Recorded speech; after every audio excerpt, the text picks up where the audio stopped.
Off the Hook, airing on offthehooksports.com. Your home for real news, real opinions, and what really matters about Tennessee athletics. The Off the Hook podcast at offthehooksports.com or Facebook, YouTube, Twitter, or wherever you go for your favorite podcasts. Apple Podcasts, Spotify, Stitcher, Google Play, TuneIn, iHeart. Like, share, follow, subscribe. Off the Hook with Dave Hooker starts now. Here he is, Chris Landry of LandryFootball.com. Know more about football than your friends. And I encourage you to hit that subscribe button right now. Click that like button right now so we can bring you more from Chris and bring you more from current balls like Jacob Warren and Cooper Mays. Amanda LaFrada is my sassy co-host in the morning, so we want to encourage you to go ahead and click subscribe, and you'll get all of that. He's Chris Landry. Not as sassy, maybe. Chris, I hope you're having a fantastic morning. We're almost there. It's almost time for football. And here we are at the point where we know prospects, parents, and at some point grandparents. And the guy that I wanted to ask you, Jordan Matthews, who is considering Tennessee, get more into his recruitment. You got a pretty good working knowledge of Jordan Matthews. Yes, Dad Rashawn played outside backer at LSU. In the late 90s, and he actually transferred to Southern, played a little pro ball as well. His son's really good, a little smaller, but more athletic. Impressive guy, can really run. Long guys that can run and cover are certainly coveted, and he is as well. And it's interesting as his recruitment is kind of coming to an end, and we think we know where he's going, and we'll see. You never know.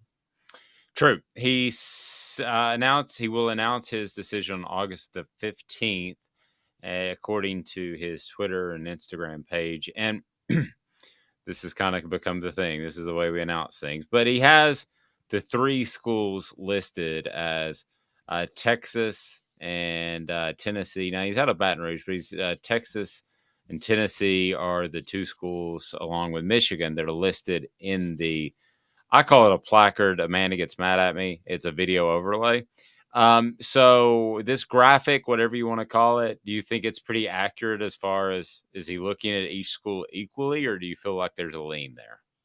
Oh, I think it's like a 90% chance he's going to Texas. I think it's, it'd be to the point where, and again, shock is in this context shouldn't be taken, but I think there's probably, maybe it's 80, 85. I think there's maybe no more than, say, 15, 20% chance he goes somewhere other than Texas. That's been the feeling all along. There's still some talk with LSU, but, Tennessee, Michigan, you've even hear Alabama, Arkansas, Stanford. But I would put in no particular order, 15, 20% chance all the others. And, let's call it 80, 85% Texas. That's kind of how I see it. That's kind of how that's how the coaches that I talk to see it. I haven't talked to the young man, but the coaches around the country, they all feel it's a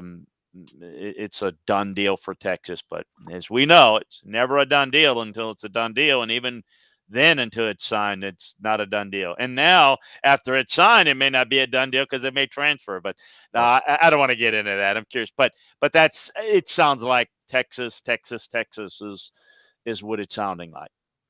So we know that Texas has benefited from bringing in, I don't know, some guy named Arch Manning. He has a last name that may ring true with a lot of prospects and a lot of guys that like football. So I know there's a boost there, but if you can, and this is difficult to do because it's all intertwined, but if you can kind of set that aside and look at Texas and Oklahoma, because it's just over a year now since it was announced they would be coming to the SEC. How has that announcement and that pending move affected their recruitment, if at all, in your opinion? Oh, I think it's affected it a lot. I mean, that's the reason why A&M kind of made their, I know it's first of all, NIL is huge, but let's put that aside for a second. Going to the SEC would make Texas A&M recruit on a different level And you can say, well, they brought in Jimbo because he's recruiting to the SEC. That is huge. It's huge. It's separated Texas A&M from Texas from a football standpoint because they could sell something. You could play in the best conference in the country that Texas could not do. Well, And it's funny you say that, and not to interrupt, Chris, but if I would have told you 10 years ago that A&M would have been comparable or a better program than Texas, you would have called me insane, right? well, not insane, but it wasn't that way. Mac had Vince Young, and they won a national title, and was it 10 years ago? I mean, played for another. I mean, no, they weren't the same, but they're both in the Big 12. Texas was running things, so Texas A&M, along with Nebraska, who said, "Hey, in Colorado, we're tired of dealing with the Texas. They get this and that, and do their own deals in the Big 12." Well, again, they got away from Texas, which they wanted to, and they got into where they could sell the SEC where Texas could not. It's a huge difference. It's the biggest difference. Now, they're getting away from Texas. That's why they were not happy with Texas coming in. I know it was a unanimous vote, but that was like the SEC office saying, "You're going to vote and make this unanimous. Trust me. We will submit the vote for you if we need to." Now this puts Texas on a different. Well, Texas can begin to start recruiting as if, look, we're going into the SEC. And now I'll throw this one. Getting Arch Manning has made a difference. Right now, Texas is kicking butt in recruiting. They are really doing a great job. And a lot of it was the Arch Manning. I think it had most everything to do with getting Jordan Matthews leaning to Texas. And I think we talk a lot about it. A lot's been talked about Texas A&M's NIL deal. Texas's NIL deal is the coffers are every bit as deep, Dave, and they're being filled up just as much. Texas is going to be a player. They should be a player, but they're going because now they can sell the SEC, and with the NIL money, if they're not a player, they're really got the wrong guy in there. And look, they've had the wrong guys there before, and we'll see if Sark is the guy, but I got to tell you that they're doing things on recruiting that hasn't been done in a while. Give credit to Sark, but give credit to NIL. And Sark's able to get Arch Manning and what that means. And we don't know how great Arch is going to be. I think he'll be very good, but he is having an impact on recruiting because he is heavily recruiting and working guys. And, getting this kid with the Louisiana ties has a lot to do with it. Yeah, it does. If I put you on the spot today, because we've talked about whether or not Nick Saban is retiring, and eventually he will, either this year, next year, or some year. But who are the group of teams that you think gobble up some championships? I'm not talking about a run like Nick Saban, Alabama, okay? Right. So I'm not even going there. But somebody's going to have to win those championships when he leaves. So obviously there's Georgia. They're in position, right? Mm-hmm. So let's take them as a given.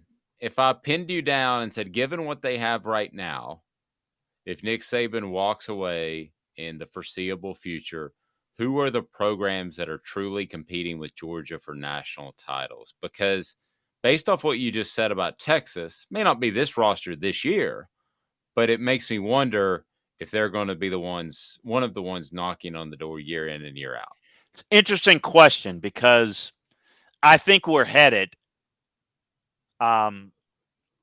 towards not having divisions. People ask me all the time, "Well, what division?" I don't think that's where we're headed. So we got to. I think, and we discussed this in terms of divisions.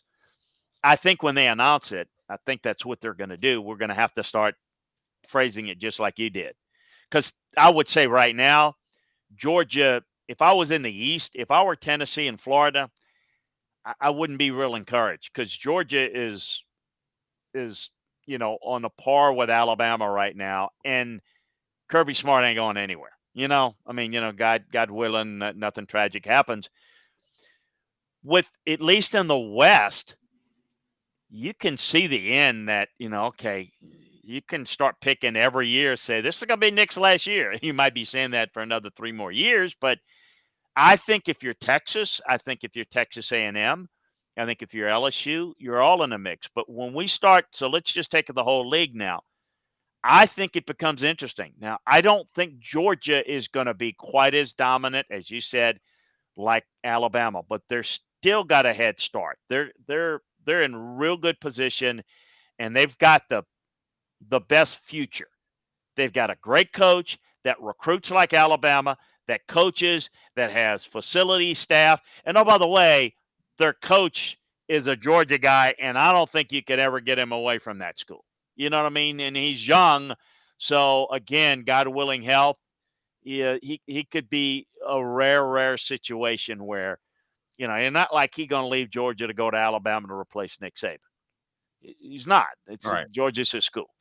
So I think it's open beyond that.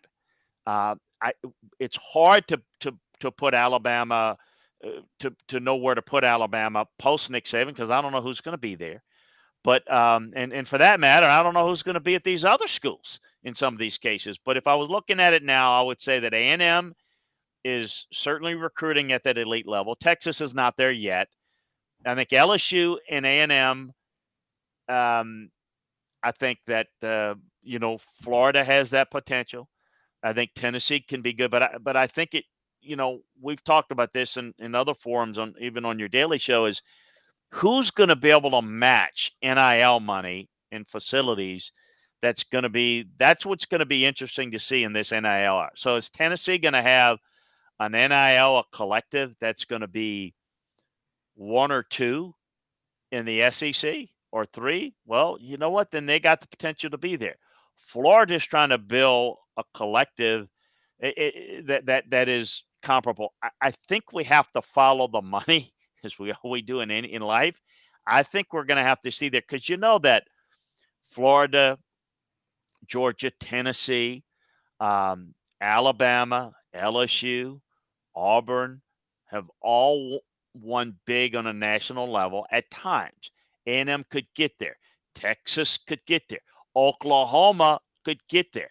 I mean, you got a whole lot of people that can, but exactly examining the football part of it's pretty easy, but let's follow the NIL money because that's going to determine how well you do it. Having the NIL money doesn't guarantee you that you're going to win, but it guarantees you that you've got a chance.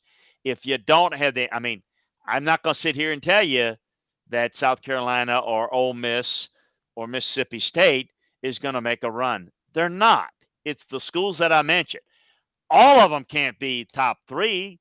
Well, who's going to be in the top three, Chris? Well, tell me which one has the most money when this NIL continues to roll. That's going to be your answer.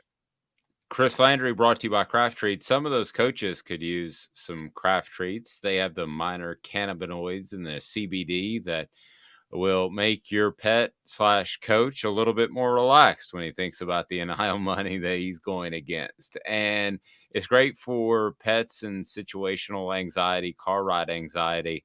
They've got it all right there at Craft Treats. So click on the link, make your pet and wallet happy because Craft Treats is there for you and your pet. For Chris Landry, I'm Dave Hooker. This is a presentation of Off the Hook Sports.